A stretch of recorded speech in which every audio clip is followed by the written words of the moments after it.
আমাকে দুটো ভিক্ষা দাও না, আমার মায়ের খুব শরীর খারাপ। দাঁড়া অম্বিকা, এদের পয়সা করে দিও না, এরা রাস্তা রাস্তায় ভূতবাজি করে টাকা ইনকাম করে। আরে দাঁড়াও না, কই চলো তো দেখি তোমার মায়ের কেমন শরীর অসুস্থ।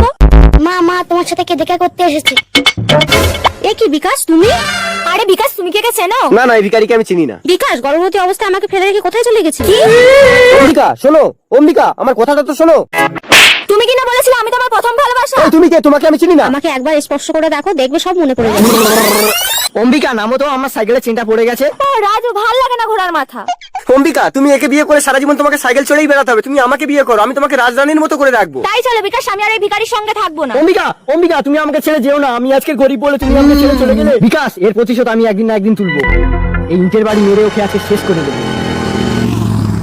এই কে রে? ভিখারিটা না? রাজু দাঁড়া বলছি। কে তুমি? আর ও তোমাকে মারলো কেন? আমি আবার জন্ম নিয়ে ফিরে আসবো এই প্রতিশোধ তোলার জন্য। বিকাশ এ মা, এ তো মারা গেল। বিকাশ দাস, আমি ছদ্মবেশ নিয়ে তোমার সাথে আলিঙ্গন করে এর আবার পুনর্জন্ম দেবো, তারপরে হবে প্রতিশোধের পালা। কে তুমি? ছদ্মবেশে এত রাতে নির্জন জায়গায় ডাকলে কিসের জন্য? আমি তোমার সাথে আলিঙ্গন করতে চাই। না না, আমার অম্বিকার সঙ্গে বিয়ে ঠিক হয়ে গেছে। তোমার অম্বিকা কিছুই জানতে পারবে না, এসো। তুই সেই ভিখারি রাজু, আমার অম্বিকার পুরনো ভালোবাসা। তুই আবার পুনর্জন্ম নিয়ে আমার এত বড় ক্ষতি করতে পারলি? অম্বিকা একদম আমাকে ছবে না। তুমি কি না একটা মেয়ের সঙ্গে সম্পর্ক করে বাচ্চা জন্ম দিয়ে তুমি আমাকে বিয়ে করতে এসেছিলে?